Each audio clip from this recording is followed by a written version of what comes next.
You look amazing." Tearful Prince Harry is bowled over by his stunning bride Meghan as she arrives in a spectacular dress for their Windsor wedding.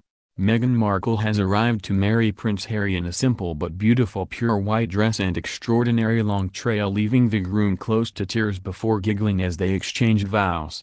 Harry grabbed his bride's hand and told her, "You look amazing," and said thank you, after his father Prince Charles walked her down the aisle of St. George's Chapel, Windsor.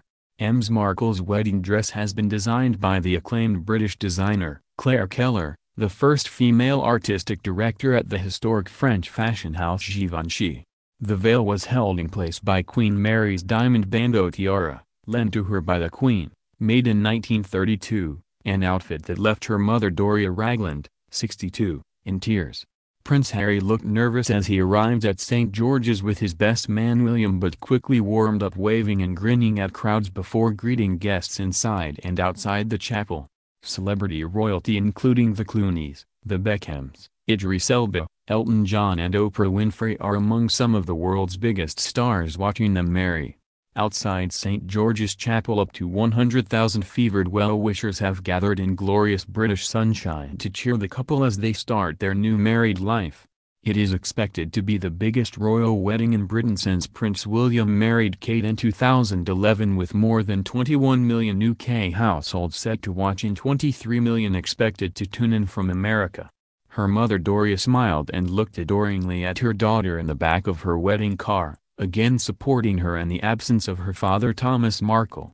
Mother and daughter drove away in a Rolls-Royce Phantom 4, which was built and delivered to the Queen in 1950 and used by Kate Middleton for her trip to Westminster Abbey when she married William 7 years ago.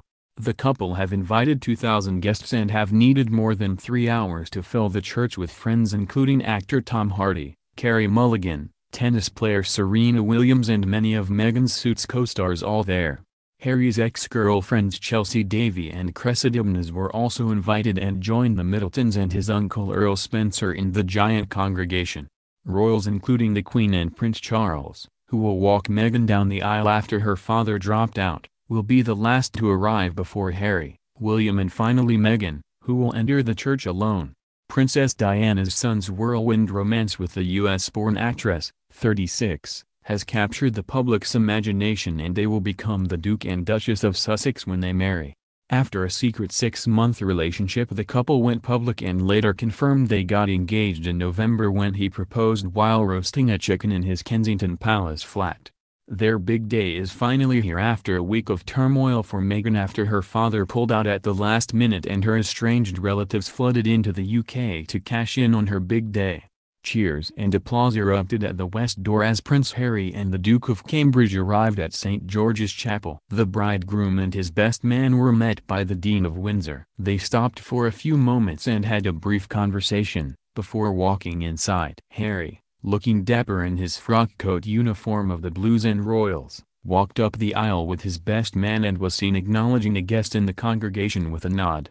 Both Harry and the Duke of Cambridge are wearing the frock coat uniform of the Blues and Royals. The Queen gave her permission for her grandson to get married in his uniform, Kensington Palace said. Both uniforms were tailored at Dejan Skinner on Savile Row. Tens of thousands of royal fans are in the Berkshire town to catch a glimpse of the bride and groom, as police have effectively created a £30 million ring of steel around the castle in a massive security operation. Many slept on the streets and more have left their homes in the middle of the night or traveled from across the world to see them. Revelers wearing wedding dresses, Union and American flags and other outlandish outfits have been popping champagne and Prosecco since 8 a.m. or earlier as they toast the happy couple.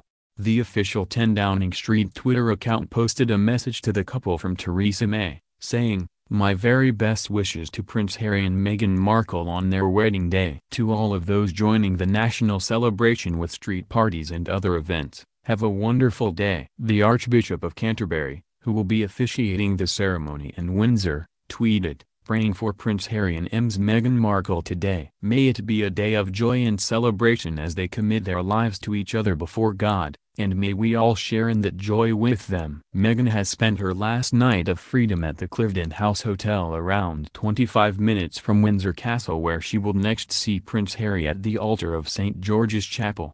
Last night she looked stunning as she arrived with her mother Doria Ragland, 62, after enjoying afternoon tea with the Queen. Meanwhile her husband-to-be and Prince William enjoyed a walkabout through Windsor to meet the thousands of well-wishers who have gathered to see him get married.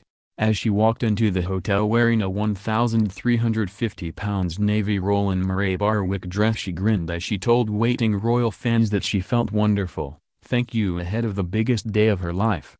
Beaming, Meghan also gathered her closest friends, her dress designer and hairdresser, to join her in £1,500 a night rooms last night. This morning she will leave for Windsor Castle with Doria before she travels alone to St. George's Chapel, where she will finally marry Prince Harry as millions watch around the world. Prince Harry and Meghan Markle will be the Duke and Duchess of Sussex, a title not handed out for more than 150 years. The Queen has conferred the titles on her grandson and his bride-to-be as they prepare to walk down the aisle at St. George's Chapel, Windsor today. The royal groom was given a dukedom, the highest rank in the British peerage, to mark his marriage to Meghan Markle. American former actress Meghan will now become Her Royal Highness the Duchess of Sussex on her marriage at the much-anticipated ceremony in St. George's Chapel, Windsor Castle. Harry also received Scottish and Northern Irish titles, becoming the Earl of Dumbarton and Baron Kilkeel, which means Meghan will become the Countess of Dumbarton and Baroness Kilkeel.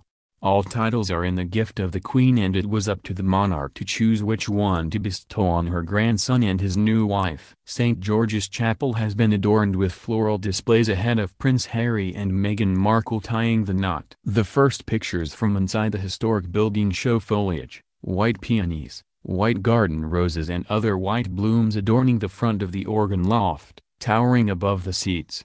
A central arch will serve to frame the royal couple as a congregation of family, friends and well-wishers watch them take their vows. Two large arrangements also sit either side of the high altar in the Windsor Castle Chapel. The display, which also features foxgloves with branches of beech, birch and hornbeam, also extends to outside the chapel, lining the west steps and surrounding the west door through which Meghan will enter the church. The display has been carefully crafted by floral designer Philippa Craddock. At the end of a dramatic week, sources said Harry and Meghan had just wanted to focus on their big day. They are just so in love, and while it has been a hugely emotional week for Meghan in terms of her father, who she is still deeply concerned about, they now want to focus on the day, they said. It's a huge moment for them, and they just want people to enjoy the day. Another added, honestly, I have never seen him so happy. He is just besotted and cannot wait to make Meghan his wife. With Mr. Markle, a former Hollywood lighting director, recovering from surgery to fit a heart stent, Kensington Palace announced yesterday that Prince Charles would walk his future daughter-in-law to the altar. Sources close to the prince, who will wear a mourning suit, said he was deeply touched to have been asked. It wasn't something he raised at all. The couple came to him, they said. The source added that Charles had met Miss Markle several times and appeared to have struck up a very genuine bond with her and now her mother. Both he and the Duchess of Cornwall seemed delighted by their meeting with Miss Ragland on Wednesday at Clarence House. Miss Markle has always insisted she wanted to arrive at the chapel on her own, even when her father was involved. She was also insistent that she would not be given away. It is believed that, as a divorcee in her 30s and a feminist, the future royal believed it wasn't appropriate. At noon today, Charles will await her at the start of the choir, halfway down the 15th century chapel, instead of the steps of the building. Miss Markle will arrive in the castle's quadrangle with her mother at about 11:25 am in one of the Queen's cars. Miss Ragland, a social worker and yoga instructor, is believed to be the only member of Ms. Markle's family attending. Miss Ragland will then transfer to another vehicle and be driven to the Galilee porch, used by the royal family, where she will arrive shortly before Charles and the Queen. Miss Markle will be joined by her bridesmaids and page boys, including Prince George and Princess Charlotte, and will be greeted at the steps to the west door, decorated with exquisite spring blooms, by the Dean of Windsor, who will walk ahead of her into the church. Last night Mr. Markle told U.S. website TMZ he gave the arrangements his blessing. He said he was honored and grateful that Charles had stepped in and his daughter had called him personally to tell him. Kensington Palace said, the order of service was produced before it became clear Mr. Thomas Markle would be unable to attend the wedding, Some aspects will be different to what has been printed. Stand By Me will be among the hymns in a modern order of service as Prince Harry ties the knot with Meghan Markle in today's long-awaited royal wedding. The plans for the ceremony at St. George's Chapel, Windsor, include modern wording of the marriage vows along with the hymn Guide Me, O Thou Great Redeemer, which was played at Princess Diana's funeral. Diana's sister, Lady Jane Fellows, will also give a reading. Meghan will not promise to obey Prince Harry in a contemporary version of the vows using modern language such as you rather than thee. The Duchess of Cambridge did not promise to obey Prince William in 2011, and neither did Harry's mother, the Princess of Wales, in 1981 when she married the Prince of Wales. In a nod to the transatlantic nature of the marriage, the most relevant Michael Curry, head of the Episcopal Church in the United States, will give the sermon. However, the order of service was produced before it became clear that Meghan's father, Thomas Markle, would be unable to attend, and still mentions his name. There was not enough time to reprint the 600 copies of the 20-page A4 order of service. Although the ceremony in the Gothic surrounds of Windsor Castle's chapel is deeply religious, the service will use the words from the more up-to-date marriage service from Common Worship, 2000, which features modern language, such as you rather than thee or thou. The prince and his American former actress bride will pledge themselves to one another for better, for worse, for richer, for poorer, in sickness and in health, to love and to cherish, till death us do part. In the declarations part of the service, they will also promise to love, comfort, honor, and protect one another and be faithful to one another for the rest of their lives.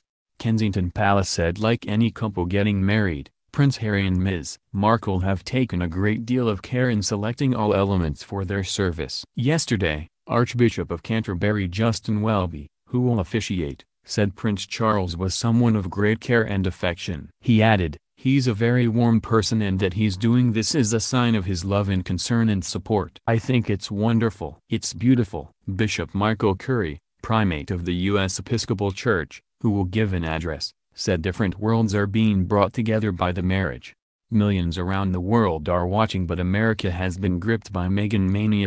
And U.S. broadcasters have gone to extraordinary lengths to provide the best possible coverage for their viewers. With prime broadcasting spots given to British TV, American networks have annexed several guest houses and hotels around Windsor Castle. NBC is said to have taken over the McDonald Windsor Hotel, opposite the castle, with a team of around 300. The broadcaster has built an Olympic Stadium-like studio on the rooftop to achieve the best backdrops and have a view of the castle in the background. Yesterday, Meghan Markle's co-stars from the TV legal drama Suits appeared in the studio to tell viewers back home how she revealed her romance with Prince Harry. Meanwhile, rival networks ABC and CBS are said to have removed windows from rooms at the front of the Hart and Garter Hotel at great expense to create the best shots, and a two-story temporary media center has been set up on the Long Walk in Windsor Great Park solely for U.S. journalists to broadcast to fascinated viewers back home. Broadcasters are devoting huge amounts of airtime to programs before and after the wedding, and most are broadcasting or streaming the ceremony live. In 2011, the wedding of Prince William and Kate Middleton was watched by 23 million Americans even though it was the middle of the night for many in the U.S. But viewing figures are expected to be much higher for Prince Harry and Miss Markle's ceremony today.